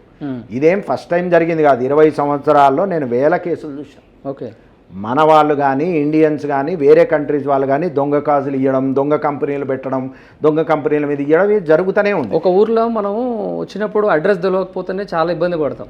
అంటే మనం తెచ్చుకున్న ఫుడ్ అయిపోతుంది, మన జేబులో ఉన్న పాకెట్ మనీ అయిపోతుంది. దేశంలో పోతే అక్కడ అంటే ప్రాబ్లం ఏంటంటే ఇప్పుడు నేను మీకు రిపోర్టర్గా కాజ్ ఇచ్చిన ఇదే సినారియో తీసుకుందాం. గంగాధర్ వచ్చి రేపు హోటల్లో పనిచేస్తున్నాడు. అదే పని చేసినప్పుడు యూకేబీఏ రైడ్స్ చేస్తుంది. సడన్ గా సర్ప్రైజ్ రైడ్ చేస్తుంది. చేసినప్పుడు గంగాధర్ టేబుల్ వేరేగా అనుకోకండి, టేబుల్ దురుస్తున్నాడు. చూస్తుంటే అసలు నువ్వు దేని మీద వచ్చినావు అని అడుగుతాడు. చూపియాలి. ఒక్క నంబర్ కొడితే ఎన్ఐ నంబర్ అని ఉంటుంది, నేషనల్ ఇన్సూరెన్స్ నంబర్ అంటారు. ఆ నంబర్ కొడితే మొత్తం జాతకం డాటా వచ్చేస్తుంది. మొత్తం డాటా వచ్చినప్పుడు వీళ్ళు ఏం చేస్తారంటే అసలు గంగాధర్ ఎందుకు వచ్చిండు, ఏ కంపెనీ పేరు మీద వచ్చిండు, ఎట్లొచ్చి ఇక్కడ హోటల్ ఎందుకు పనిచేస్తున్నాడు, ఇది తీసినప్పుడు కాన్ఫ్లిక్ట్ ఆఫ్ ఇంట్రెస్ట్. అసలు నువ్వు వచ్చింది వేరే దానికి, నువ్వు పనిచేసేది ఈడ, వెంటనే కాజ్ క్యాన్సిల్ అవుతుంది. కంపెనీది కూడా లైసెన్స్ క్యాన్సిల్ అవుతుంది. ఆన్ టాప్ ఆఫ్ ఇట్ ఎవడైతే మిమ్మల్ని పెట్టుకున్నాడో హోటలోడు మూడో వ్యక్తి, వానికి తెలియదు పాపం, వాడు చెక్ చేయాలి యాక్చువల్గా వానికి మినిమం 10,000 పౌండ్లు జరిమానా. అంటే మన కరెన్సీలో 10 నుంచి 11 లక్షల జరిమానా ఒక్క ఇల్లీగల్ వర్కర్ని పెట్టుకుంటే. సో ఇలాంటి సిస్టమ్ ఉన్న దాంట్లో మీరు స్లిప్ అవ్వడం కష్టం. ఓకే, ఇలాంటి దొంగ వీజాలు వేసినప్పుడు మీరు ఇరుక్కుని దాంట్లో ఒకసారి అయిన తర్వాత జైలు బాల్ అయ్యే ఛాన్స్ కూడా ఉంటుంది. ఎందుకంటే మీరు సిస్టమ్ని చీట్ చేస్తున్నారు, విచ్ ఇస్ రాంగ్. ఇప్పుడు వస్తున్నట్టు సోషల్ మీడియాలో ఎవరైతే దీనికి పాల్పడరో వాళ్ళకి శిక్ష పడుతుందంటారా? 100% పడుతుంది. యాజ్ ఐ సెడ్, ఇప్పుడు మీరు ఇక్కడ నుంచి లండన్ పోవాలి, అవునా? ఫ్లైట్ ఎక్కి ఫ్లైట్ టికెట్ కొనుక్కునే పోవాలి. అంతేగాని నేను ఇక్కడ నుంచి గట్టిగా అరిస్తే లండన్ నేను పడుతుంది, లేకపోతే నేను వీడియో చూస్తే లండన్లో పోతుంది, వీడియో ఎడిట్ చేస్తే పోతుంది అన్న సీన్ ఉండదు కదా. సో వాళ్ళకి శిక్ష పడాలి అంటే ఒక సిస్టమ్ ప్రకారం మీరు డాక్యుమెంట్స్, నేను అదే చెప్తున్నా ఇప్పుడు మీకు చెప్పినట్టు, నాకు ఎవరికి వాళ్ళు అప్రోచ్ అవుతున్నారు. ఓకే, ఇట్లా 10-15 మంది ఉన్నారు, నాకు కేరళ వాళ్ళు కూడా ఉన్నారు దీంట్లో. ఓకే, సో వీళ్ళు అప్రోచ్ అయినప్పుడు నేనేం చెప్తున్నా అంటే మీరు కలెక్టివ్గా రండి, ఒక కలెక్టివ్గా ఫైల్ తయారు చేద్దాం. మీరు ఇండియాలో ఉన్నా లేకపోయినా మీ ఫ్యామిలీ మెంబర్సో మీ ఫ్రెండ్సో పంపించండి. వస్తే వాళ్ళని డైరెక్ట్ సిస్టమ్ దగ్గర తీసుకెళ్తా, ఎట్లా పనిచేయాలో చూస్తా, ఎందుకు కేసు అవ్వదు, ఎందుకు మీకు న్యాయం దొరకదో, that I will take care. But you have to come prepared and go through a proper channel. ఇష్టం వచ్చినట్టు పోతే అది వర్కౌట్ కాదు. అట్ ద సేమ్ టైం ఇప్పుడు మీరు ఈ బాధితుల పక్షాన నిలబడ్డారు, ఎన్ఆర్ఐ లీగల్ సెల్ ఉంటుంది అని చెప్పేసి కూడా మీరు చెప్పారు. అయితే ఇవన్నీ మీ ప్రొఫెషనల్ వైజ్గా అడ్వకేట్గా సేవలు చేస్తున్నారు, ఎన్జిఓ ఉంది, దానికి సంబంధించి మీరు సేవలు చేస్తున్నారు. అంటే కమింగ్ టు ద పాయింట్ ఏంటంటే ఈ మధ్యకాలంలో కొత్తగా మాజీ సీఎం కేసీఆర్ కూతురు పార్టీ పెట్టింది, దాంట్లో కీలక పాత్ర పోషిస్తున్నట్లు కూడా మనకు ఉన్నటువంటి సమాచారం. ఏంటి సడన్గా అటు ఒకవైపు ఏమో సీఎం రేవంత్ రెడ్డికి ఉన్నటువంటి సన్నిహితం, మళ్ళీ ఇప్పుడు కవితతోటి ఒక ఇంటెలెక్చువల్గా మీరు వర్క్ చేస్తున్నట్టుగా తెలుస్తుంది. అంటే యాజ్ ఐ సెడ్, పాలిటిక్స్ నాకేం కొత్త కాదు. 2014 నుంచి 2 సార్లు ఎమ్మెల్యేగా, ఒకసారి ఎంపీగా కంటెస్ట్ చేసిన. నాకు ప్రతి పార్టీతో సత్సంబంధాలు ఉన్నాయి, there is no doubt about it. Okay, అయితే కవితక్కతో నాకున్న రిలేషన్ ఈ రోజుది కాదు.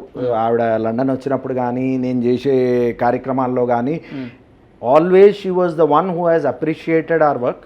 ఈ ఎన్జిఓ నడపడం కానీ, సోషల్ కాజెస్లో కానీ నేను ఫైట్ చేస్తున్నప్పుడు, అలాగని ఎప్పుడు అంటే అక్కతో ఎప్పుడు సన్నిహిత సంబంధాలు ఉన్నా ఏ రోజు కూడా ఆవిడ పవర్లు ఉన్నప్పుడు నాకు ఇది కావాలి అది కావాలని పోయిన వ్యక్తిని కాదు. దాని పరంగా ఆవిడకి ఆ మర్యాద ఉన్నది, నేనంటే ఆ బాండింగ్ ఉంది అక్కకి నాకు. రెండోది ఏంటంటే తను బీఆర్ఎస్ నుంచి బయటకు వచ్చిన తర్వాత ఒక రకంగా రామ్ నాతో ఉండాలి అని అడగడం జరిగింది అక్క. సో దాంట్లో భాగంగా అక్క మీద ఉన్న రెస్పెక్ట్తో, ఆవిడతో ఉన్న అటాచ్మెంట్తో వీ స్టూడ్ అప్. అంటే చాలామందికి తెలియదు ఏంటంటే 2023-24 నేను ఒక 35-36 కాన్స్టిట్యున్సీలకి బీఆర్ఎస్కి స్ట్రాటజిస్ట్గా చేసిన నేను. అది కవితక్క అండర్లోనే చేసినాం మేము. సో ఆవిడికి పొలిటికల్గా నేనేంటో తెలుసు, లీగల్ పరంగా కూడా ఇప్పుడు మీరు అన్నట్టు ఏదైనా సబ్జెక్ట్ పట్టుకుంటే వదలనని తెలుసు. ప్లస్ పొలిటికల్గా కూడా నాకున్న రీచ్ ఏందండి, ఎందుకంటే నేను పాలిటిక్స్లో ఒక క్యాండిడేట్గా పనిచేసిన, ఒక స్ట్రాటజిస్ట్గా పనిచేసిన, పొలిటికల్ రిఫార్మర్గా పనిచేసిన. అంటే రాజకీయాల్లో మార్పు రావాలి, యువత రాజకీయాల్లోకి రావాలి, ఎస్పెషల్లీ ఎన్ఆర్ఐస్ రావాలి అన్నదానికి ఒక ఉదాహరణగా నుంచుని పనిచేసినప్పుడు ఇప్పుడు మీరు చూస్తే కవితక్క చెప్పే స్ట్రాటజీలో కానీ ఆవిడ పార్టీలో అత్యంత సన్నిహితంగా ఆవిడతో కలిసి పాలసీ మేకింగ్ కానీ పార్టీ పరంగా తీసుకునే అంశాల గురించి కానీ ఏదైతే మార్పు గురించి ఆవిడ మాట్లాడుతున్నారో దాని గురించి కానీ యువత రాజకీయాల్లోకి రావాలన్న దాని గురించి కానీ కూడా ఆల్మోస్ట్ లాస్ట్ 10 సంవత్సరాలుగా నేను పనిచేస్తూనే ఉన్నా. ఒక లీడర్ ముందుకొచ్చి, సరే ఒక కవితక్క అన్నది పక్కన పెట్టేస్తే, ఒక లీడర్గా ఆవిడ ముందుకొచ్చి ఒక చరిష్మా ఉన్న లీడర్గా నేను ఆవిడని ఇండియాలో చూసిన, యూకే వెస్ట్మినిస్టర్ హాల్లో ఒక సబ్జెక్టుల గురించి మాట్లాడిన వ్యక్తిగా చూసిన, నేను దేశం బయట కూడా ఆవిడని చూడడం జరిగింది. ఆవిడ స్కిల్ ఏంటో తెలుసు, ఆవిడకున్న పరిజ్ఞానం, ఆవిడకున్న నాలెడ్జు, ఆవిడకున్న అకాడమిక్సు, ఓకే, ఇవన్నీ తెలుసున్న వ్యక్తిగా ఆవిడ మార్పు కోసం ముందుకు వచ్చినప్పుడు ఏదైతే నేను 11 సంవత్సరాల నుంచి మార్పు కోసం వివిధ రంగాల్లో పనిచేస్తున్నానో ఈ ఎక్స్పీరియన్స్ అంతా ఒక దగ్గర తీసుకొచ్చి ఆవిడతో పనిచేయడం అన్నది ఒక రకంగా I take it as a recognition for my work.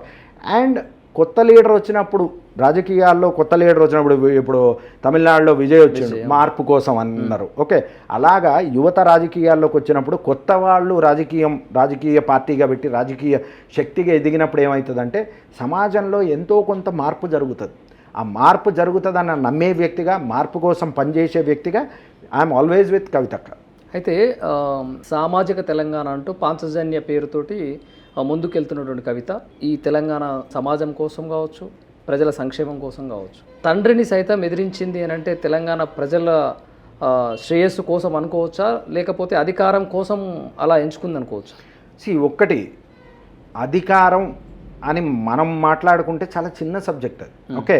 ఒక పార్టీ పెట్టి విజయ్ లాంటి వ్యక్తిని తీసుకోండి, ఒక విజయ్ దళపతి ఎగ్జాంపుల్ తీసుకుంటే ఒక పార్టీ పెట్టిన వెంటనే పవర్ వస్తుందని ఎవడు అనుకోడు. ఈ పార్టీ పెట్టిన తర్వాత ఎన్ని ఉడుదొడుకులకి ఎదురు నిలిచి ఎన్ని దెబ్బలు తింటే అది సక్సెస్ కావచ్చు కాకపోవచ్చు. ఇంత క్యాలిక్యులేషన్ చేసుకుని ఒక ముందుకొచ్చి ఒక అధినేత్రిగా నుంచుని ఒక పార్టీ పెట్టడం అన్నది చాలా విషయం. మీకు ఇంకోటి చెప్తా, 2023లో పేర్లు తీసుకొని కానీ పెద్ద తలకాయలు ఒక 3-4 తలకాయలు ఇప్పుడు రాజకీయంలో ఉండి ఇప్పుడు పవర్లు ఉన్న వాళ్ళు కూడా రాజకీయ పార్టీ పెడదాం అనుకున్నాం. మీరు కూడా జర్నలిస్ట్గా మీకు కూడా ఐడియా ఉండుంటుంది. వాళ్ళకి అన్ని బలాలు ఉండి, అంగబలం అర్ధబలం ఉండి కూడా పార్టీ పెట్టలేకపోయారు. అట్లాంటిది ఒక మహిళ, ఒక మన తెలంగాణ బిడ్డ ఆడపడుచు బయటికి వచ్చి నేను పార్టీ పెడతా అని చెప్పి పార్టీ పెట్టి చూపించింది. అంతకుమించిన ధైర్యం ఏం కావాలి? ఫస్ట్ది అది. పవరు అన్నది చాలా దూరం. పవర్ కోసం ఇప్పుడు 100 కిలోమీటర్లు పరిగెడితే పవర్ అంతదంట. మీరు నేను 100 కిలోమీటర్లు పరిగెడతామా? ఆవిడ 100 కిలోమీటర్లు పరిగెట్టడానికి పరుగు మొదలెట్టారు. So we should appreciate. ఇప్పుడు ఇంతమంది చేయలేంది ఒక పార్టీ, ఒక సామాజిక తెలంగాణ, ఒక పాంచజన్యం అన్న ఒక కాన్సెప్ట్ అనౌన్స్ చేసుకుని ఒక పార్టీ అనౌన్స్ చేసి పార్టీ రిజిస్ట్రేషన్ చేసి ఒక పార్టీ అధినేత్రిగా నుంచుని ఆవిడ ఇగో నేను పార్టీ పెట్టినా అని చూపించిన వాళ్ళు ఎంతమందో చెప్పండి నాకు. పోనీ ఇండియా వదిలేద్దాం, అదర్ కంట్రీస్ తీసుకోండి, ఇండియా వైజ్గా తీసుకోండి, తెలంగాణలో ఒక ఆడబిడ్డ నుంచుని నేను చేస్తా అని ఒక్క అడుగు వేసి చూపించిన వాళ్ళు ఎంతమంది ఉన్నారంటారు? హ్యాపీగా కూర్చుని సుఖంగా తిన్నామా ఉన్నామా, ఏ గొడవలు వద్దు, ఏ పంచాయతీలు వద్దు, హ్యాపీగా మనం చూసుకున్నామా, మా పిల్లల్ని చూసుకున్నాం. ఏం పార్టీ పెట్టడం అంత మజాకా? నేను చెప్తున్నా కదా, ఒక ఎన్ఆర్ఐగా 3 సార్లు ఎలక్షన్లు కంటెస్ట్ చేస్తే ఒక్కసారి కంటెస్ట్ చేస్తే లేపేస్తాం అన్నారు నన్ను. నువ్వు విడ్రా అవుతావా లేదా అని. ఎన్ని ఒడిదుడుపులు. ఒక ఎమ్మెల్యే కాన్స్టిట్యున్సీకి కంటెస్ట్ చేయడానికి నేను ఇంత కింద మీద పడితే, నేను పుట్టిన గడ్డ ఇది, నేను పెరిగిన గడ్డ, మా నాన్న పనిచేసినది, మేము ట్యాక్సులు కట్టిన గడ్డ, మాకు అన్ని రకాలుగా సంబంధం ఉండి ఒక 10-12 సంవత్సరాలు బయట ఉంటే ఎన్ఆర్ఐ అయిపోయినా నువ్వెట్లా కంటెస్ట్ చేస్తావు అన్న సమాజంలో ఒక బలమైన శక్తి, కేసీఆర్ గారు లాంటి ఒక బలమైన శక్తి నుంచి సెపరేట్ అయ్యి ఇండివిజువల్గా తనకు తాను తన ప్రేరణ పొంది, సరే దెబ్బలు అందరు తింటారు, మార్పు రాదా? మార్పు అంటేనే అది కదా. మార్పు ఏ సెకండు ఏ మినిట్లో అయినా ఎవరిలో అయినా రావచ్చు. ఆవిడ పడ్డ కష్టాలు కావచ్చు, ఆవిడ పడ్డ జైలు జీవితం కావచ్చు, లేని కేసులు కావచ్చు, ఇన్నిటి మీద పడ్డ వ్యక్తి ఇన్ని భరించి దాంట్లోంచి బయటకు వచ్చిందంటే first you should appreciate her will. ఆ విల్ పవర్తో అన్ని దెబ్బలు తిన్నా మళ్ళీ లేచి నుంచుని పెద్ద పరుగెత్తుకున్న వ్యక్తిని I appreciate and I believe Telangana ప్రజలు కూడా ఆవిడ్ని యాక్సెప్ట్ చేస్తారు, ఆశీర్వదిస్తారు. And we're going to see her as a power in coming future. అత్యంత చురుకుగా నేను కూడా చూసినంత వరకు ఇప్పుడు ఎక్కడ ప్రజా సమస్యలు ఉన్నా కూడా ఆ మరుక్షణం ఇంకొక ఆ జర్నీ ఎంత సమయం పడుతుందో అక్కడ ఎంబటే అక్కడ ధర్నా కానీ రాస్తారోకో కానీ వాళ్ళ తరపున ప్రెస్ మీట్లో మాట్లాడడం కానీ ఆ సమస్యని ఎలుగెత్తి మాట్లాడడం కానీ చేస్తున్నారు. ఇదంతా ఒకవైపు అయితే కాంగ్రెసే ఇట్లా పెట్టించింది, కాంగ్రెస్ ఆడిస్తున్న నాటకం అని కూడా అంటారు. ఏమంటారు మీరు? ఒక బేస్లెస్ ఎలిగేషన్ చేయడానికి ఒక నోరు ఉంటే చాలు, ఒక కెమెరా ఉంటే చాలు, ఒక ఫోన్ ఉంటే చాలు, ఓ వీడియో చేసి పెట్టచ్చు ఎవడికి దోచింది వాడు. నువ్వు ఈ విశ్లేషణ ఇప్పుడు 10 సంవత్సరాల పాటు ఒకే పాలిటిక్స్ అనే సబ్జెక్ట్లో 3 కోణాల్లో పనిచేసినోన్ని, సమాజంలో ఒక పిల్లల అణగారిన వర్గాల్లో ఉన్న పిల్లల్ని చదివించడం దగ్గర నుంచి ఒక హ్యూమన్ రైట్స్ దాకా ప్రతి వింగుని కవర్ చేసే పరిజ్ఞానం ఉన్న వ్యక్తిగా నేనే ఆ స్టేట్మెంట్ చేయలేకపోతున్నా. ఎవడో పనికిమాలినోడు తలకాయ లేనోడు కాంగ్రెస్తో కలిసి ఉంది, బీజేపీతో కలిసి ఉంది స్టేట్మెంట్ కాదు. ఇప్పుడు ఒక కోర్టులో ఒక మనిషి చనిపోయాడు అని మీరు ప్రూవ్ చేయాలంటే వాడు కనపడతలేడు చనిపోయారు అంటే సరిపోదు, ఆధారాలు కావాలి, ఆధారం కావాలి, ఏదో ఒక ఆధారం. ఆఖరికి ఒక పేపర్ యాడ్ కావాలి. ఈ మనిషి చనిపోయాడు అని పేపర్ యాడ్ ఇస్తే ఎవడ అబ్జెక్షన్ ఇవ్వకపోతే అది ఎవిడెన్స్ అవుతుంది. నువ్వు మాట్లాడే మాటకి ఎవిడెన్స్ ఏమున్నది? కాంగ్రెస్ ఇంత కింద మీద పడేందుకు? కాంగ్రెస్ కలిసి ఉంటే ఆవిడ మంచిగా 10 బళ్ళు 50 బళ్ళు పెట్టుకుని శుభ్రంగా ఇంట్లో కూర్చొని మాటలు చెప్తే సరిపోయి. మీరే మీ మాటల్లో అన్నారు ఏంటి, ఎక్కడ ఇష్యూ ఉంటే అక్కడ కూర్చో. మీకు ఎగ్జాంపుల్ చెప్తా. అంటే అవకాశం కోసము ప్రజల పక్షాన నిలబడాలి అని చూస్తూ చురుగ్గా వెళ్ళిపోతుంది అంటున్నాను. అంతే కదా మరి. అంటే దాంట్లోనే ఉంది కదా. ఇప్పుడు ఎవడో దన్ను తీసుకున్నోడు వేరు, సెల్ఫ్ డ్రివెన్ వేరు. There is a difference. ఇప్పుడు మనం ఒక మనిషిని తోసినాం, ఎంతకన్నా తోయగలం? ఇప్పుడు కాంగ్రెస్ ఇక్కడ నేను వాళ్ళ తరపున మాట్లాడతలేదు, నేను వాస్తవాలు మాట్లాడుతున్నా. ఇంకొక విషయం కూడా ఏంటంటే కొన్ని సందర్భాల్లో బీజేపీ అంత స్టాండ్ తీసుకోదు. వీళ్ళు ఎదగాలన్నా ఒక ప్లాట్ఫామ్ కావాలి ఎవరికైనా కూడా, అది పార్టీ కావచ్చు, యాజ్ ఏ ప్రొఫెషనల్ కావచ్చు. అవకాశం కోసి ఎదగాలి అనుకున్న కసి ఎవరైతే ఉంటుందో వాళ్ళు వెయిట్ చేస్తుంటారు. ఏ సమస్య ఉంది, అక్కడ పోతే ఏంది, అక్కడ నిలబడాలనుకుంటారు. అట్లా ఉంది కాబట్టి చెప్తున్నా. ఈ పార్టీ కాబట్టే అలాంటి వాళ్ళు 10 మంది ఆవిడ వెనకాల ఉన్నారు. ఓకే, ఇప్పుడు మీకు చిన్న ఎగ్జాంపుల్ చెప్తాను. నేను బాగా చెప్పే ఎగ్జాంపుల్ నన్ను ఎవరైనా అడిగితే, హనుమంతుడు సప్త సముద్రాలు దాటి అమ్మవారి దగ్గరికి, సీతమ్మవారి దగ్గరికి వెళ్తే సీతమ్మవారు అడుగుతుంది హనుమంతుడిని ఏమని, నాయన నువ్వు ఒక్కడివే వచ్చినావు, ఇంతమంది కోట్ల మంది వానరులు ఉన్నారన్నారు, నువ్వు ఒక్కడివే వచ్చినావు వీడి దాకా, మీ ఇతరులు వచ్చేది ఎప్పుడు, నన్ను తీసుకుపోయేది ఎప్పుడు అని. అయితే హనుమంతుడు మాట చెప్తాడు సీతమ్మవారికి, అమ్మా వచ్చిన అక్కడ ఉన్న కోట్ల మంది వానరుల్లో నేను ఒక్కనే లీస్టు, ఓకే, నాలాంటి వాళ్ళు కోట్ల మంది ఉన్నారు ఆడ వెయిటింగు, నీ ఒక్క ఆర్డర్ కోసం నువ్వు ఇక్కడ ఉన్నావని తెలవడం లేదు, చూడు ఎవరు వస్తారో అని. అంటే ఇప్పుడు ఇది ఎందుకు చెప్పాల్సి వచ్చిందంటే, నాలాంటి వ్యక్తి నేనే నా పరిజ్ఞానము, నాకున్న నాలెడ్జు, నేను ఇంటర్నేషనల్గా తిరిగిన నాలెడ్జు నాదే సరిపోదు ఆవిడని అవాల్యుయేట్ చేయడానికి అన్నప్పుడు, ఎవడో ఒక స్టేట్మెంట్ చేసేసి ఎవడో ఒకడు ఇది చెప్పేసినప్పుడు that doesn't have any value. First thing. రెండోది, ఒక ఎగ్జాంపుల్ తీసుకుందాం మనం. బీసీ రిజర్వేషన్ దానికోసం ఖైరతాబాద్ చౌరస్తాలో ఒక ధర్నా చేద్దాం, రామ్ నువ్వు కూడా రా రేపు అన్నారు. సరే కానీ నేను పోయినా. నాకున్న ఇన్ని సంవత్సరాల నుంచి ఖైరతాబాద్ చౌరస్తా చూస్తే జనరల్గా ఎవరైనా అడిగితే ఎన్ని కూడళ్ళు వస్తాయంటే 7, 8, 9 కూడళ్ళు వస్తాయంట. ఆ రోజు ఆవిడ బీసీ రిజర్వేషన్ దానికోసం ధర్నా కోసం ఆటోలో వచ్చింది. ఆవిడ ఆటోలో కూర్చొని వచ్చింది. ఒకటి. రెండోది, మనం అనుకున్నట్టు ఇప్పుడు ఖైరతాబాద్ ఒక్కసారి మనం ఊహించుకుంటే 8, 9, 10 వస్తాయేమో అనుకుంటాం. మీరు నమ్మరు, ఆ రోజు దగ్గర 20 కూడళ్ళు ఉన్నాయని రియలైజ్ అయినా నేను. ఎందుకంటే చీర కట్టుకుని వచ్చిన వ్యక్తి ప్రతి కూడల ముందు కూర్చుంది, లేచింది. ఆఖరికి ఒక సందు లోపలికి పోతుంది, ఒక చిన్న సందు, మన ఖైరతాబాద్ ఆటోలు పోయే సందులో, దాని ముందు కూడా కూర్చుని ఆవిడ 10 నిమిషాలు దాని ముందు కూడా కూర్చుని ధర్నా చేసింది. అంటే ఒక చీర కట్టుకొని వచ్చి ఒక దాని గురించి చెయ్యాలి అనుకున్నప్పుడు కూర్చుని లేవడమే ఇబ్బంది అనుకుంటే, ఎండలో ప్రతి కూడల దగ్గర కూర్చుని లేచింది ఆవిడ. మీరు చూసుకోవచ్చు వీడియో తీసి. ఓకే, అంటే ఒక పని చేయడంలో ఆవిడ పర్ఫెక్షన్ కానీ, కమిట్మెంట్ కానీ, నేను బెట్టు కట్టి చెప్తా, బీఆర్ఎస్లో అట్లాంటి వాళ్ళు దొరకడమే కష్టం.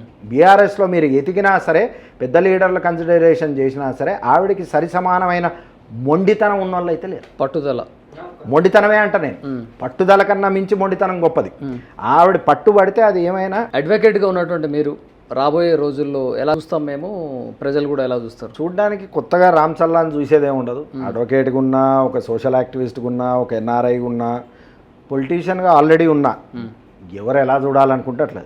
నా లెక్క అయితే ఒకటే, సమాజంలో నా వంతు ప్రయత్నంతో మార్పు మొదలు కావాలి. ఎందుకంటే ఈ సిస్టమ్ ఏదైతుందో, ఈ సిస్టమ్ ఇట్లా నడిస్తే రేపు పొద్దున అడవిలో బతికినట్టు ఉంటుంది, రైట్, ఓ జంతువుల మధ్యలో బతికినట్టు. జనసేన పార్టీ చీఫ్ అయినటువంటి పవన్ కళ్యాణ్ ఒక వ్యాఖ్య ఉద్దేశించి మాట్లాడినట్టు అనిపిస్తుంది. అంటే కల్వకుంట్ల కవితతో హెచ్చరించినట్టే మాట్లాడినట్టు మాట. దానిపై మీ అభిప్రాయం ఏంటి? ఒక రంగేసుకుని సినిమాల్లో 2.5 గంటల్లో సినిమా అయిపోద్దన్న టైప్లో మాట్లాడే వ్యక్తుల మాటకి పెద్ద విలువ ఉందని అనుకోను. ఎందుకంటే ఒక మనిషి పుట్టడం నుంచి చచ్చిపోయేదాకా మినిమం ఆన్ అండ్ యావరేజ్ తీసుకున్న 60-70 సంవత్సరాలు. ఓకే, 60-70 సంవత్సరాల టైము అంటే సంవత్సరానికి 12 నెలలు, రోజుకి 24 గంటలు, సంవత్సరానికి 365 రోజులు. అవునా? ఇంత పెద్ద స్ట్రక్చర్డ్గా బతికే ఒక జీవితాన్ని 2.5 గంటల్లో చూపించే దాంట్లో నువ్వు పనిచేసే వ్యక్తివి. ఫస్ట్ ఆఫ్ ఆల్ నీ చరిష్మాతో నువ్వు మాట్లాడుకో, ప్రాబ్లం లేదు. నీ చరిష్మాతో నువ్వు కిందపడి మీదపడి ఒక పొలిటికల్ పార్టీతో పొత్తు పెట్టుకుని, ఒకటి కాదు 2 పొలిటికల్ పార్టీల్లో పొత్తు పెట్టుకుని ఒక పవర్లోకి వచ్చినప్పుడు ఆ మనిషి స్కిల్ ఏంది, నీ రీచ్ ఏందన్నది that speaks on its own. మనం స్పెషల్గా దాని గురించి మాట్లాడనక్కర్లేదు. ఈ వ్యక్తికి ఉన్న పరిజ్ఞానం ఎంత అని మనం మాట్లాడుకున్నప్పుడు నీకున్న పరిజ్ఞానం ఏమున్నది అంటే మీ ఉద్దేశం ప్రకారం లేదంటారా? ఏమున్నట్టు పరిజ్ఞానం నీకు? మళ్ళీ ఇక్కడ తెలంగాణలో జరిగినటువంటి ప్రెస్ మీట్ తర్వాత ఆంధ్రాలో కూడా ప్రెస్ మీట్ పెట్టారు. అక్కడ నన్ను ఎవరైతే తెలంగాణలో అడుగు పెట్టొద్దన్నారో వారికి అన్నాను నేను, అయ్యా జాగీరా అని అన్నాడు. ఎందుకు ఇంత కాన్ఫ్లిక్ట్? ఇప్పుడు రామ్ని ఇక్కడ కూర్చోబెట్టిర్రు, నువ్వు ఏం చేస్తున్నావు అంటే ముందు అడిగినా, వెనకడిగినా, మధ్యలో అడిగినా నా వర్షన్ ఒకటే ఉంటుంది. నా వర్షన్లో పెద్ద మార్పు ఏం రాదు. ప్రతిదానికి ఒక కారణం ఉండాలి. నువ్వు రాజకీయాల్లోకి రావాలనుకున్నావు, వచ్చినావు, కింద పడ్డావు, మీద పడ్డావు, ఒక దాంట్లోకి వచ్చినావు.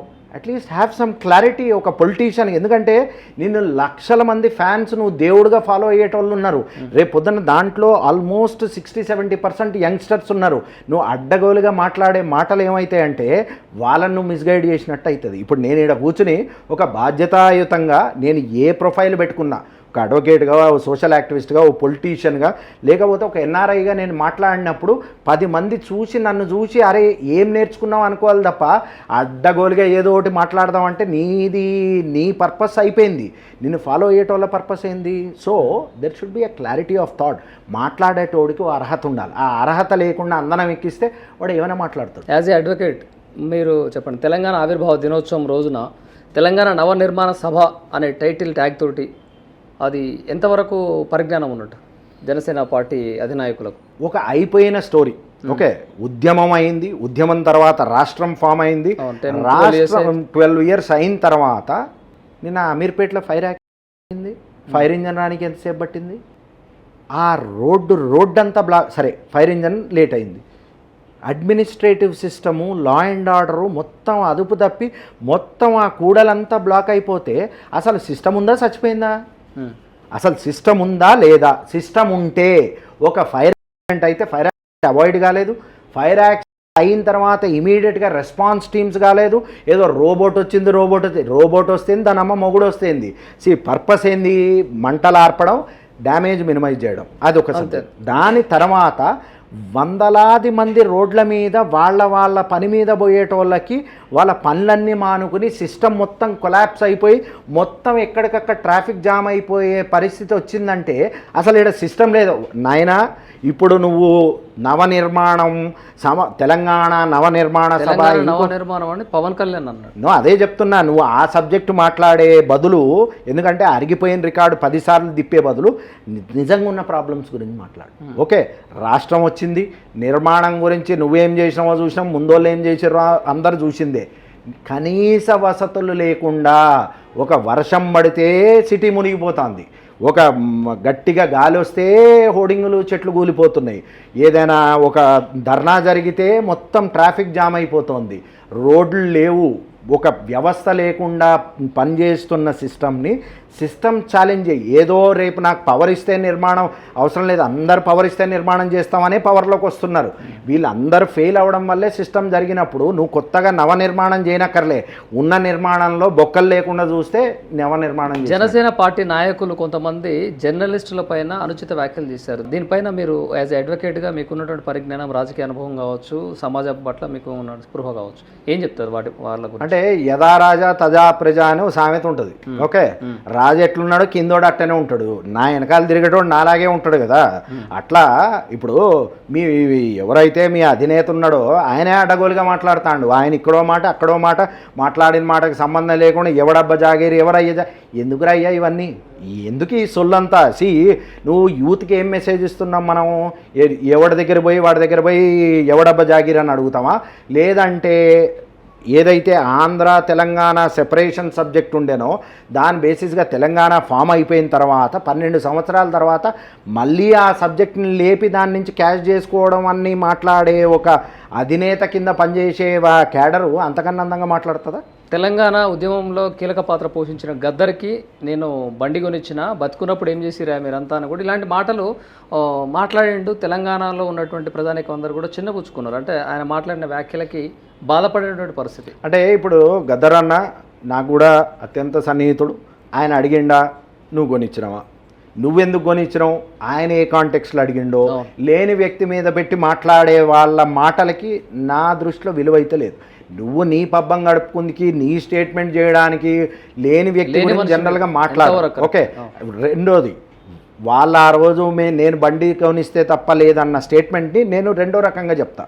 ఓకే, వాళ్ళు అప్పుడు ఏం చేసారో నాకు తెలియదు, కానీ నువ్వు ఈ వ్యాఖ్య చేసి లేని వ్యక్తిని, ఒక ప్రజాగాయకుడిని నువ్వు కించపరిచినట్టేగా, తక్కువ చేసినట్టే కదా, అంతే కదా. ఇప్పుడు నిన్ను బండి అడిగే వ్యక్తి అయితే ఆయనే సూట్ వేసుకుని తిరగాలి ఫస్ట్. ఆయన మనకు అందరికీ తెలుసున్న వ్యక్తి. 99% ఖండించింది ఆయన అంటున్నా. నిన్ను 90% ఒక కండువలాగా వేసుకుని ఒక పంచ కట్టుకుని తిరిగే వ్యక్తి ఆయన, ఒక కర్ర పట్టుకుని కదా.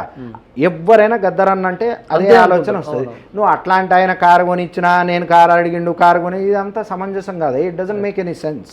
At the same time Kondagattu కూడా నేను విరాళం ఇచ్చిన, అది ఆయన ఓన్ మనీయా లేకుంటే గవర్నమెంట్? దీనికి ఐటీ రిటర్న్ చూపించినావా? నువ్వు ట్యాక్స్ బెనిఫిట్ 30 లక్షలు ఇచ్చినావు, ట్యాక్స్ బెనిఫిట్ పొందినావా? ఓకే, ఈ 30 లక్షలు ఏంటి సంపాదించినావు? ఎవరికి ఇచ్చినావు? తెలుగు ప్రజల్లో కొందరు ఆ కొండగట్టు యాక్సిడెంట్ నుంచి కూడా తీసుకున్నారు అని చెప్పేసి, ఏదైతే కొండగట్టు యాక్సిడెంట్ జరిగిన వాళ్ళకి ఇచ్చినా అన్నావు. ఓకే, నువ్వు అసలు నీ ఖాందాన్ మొత్తం పుట్టి పెరిగింది ఈ తెలుగు ప్రజల డబ్బులతోనేగా. మేము కట్టిన టికెట్లు మేము ఆదరించబట్టే కదా. నువ్వు దాంట్లో 30 లక్షలు ఇస్తే నీకు ట్యాక్స్ ఎగ్జంప్షన్ వస్తుంది. చదువుకున్నోడుగా నాకు తెలుసు సిస్టమ్ ఎట్లా వర్క్ అవుతుందో. నువ్వు 30 లక్షలు ఎవరికైనా విరాళం ఇచ్చినావు అనుకో, నీకు ట్యాక్స్ బెనిఫిట్ వస్తుంది.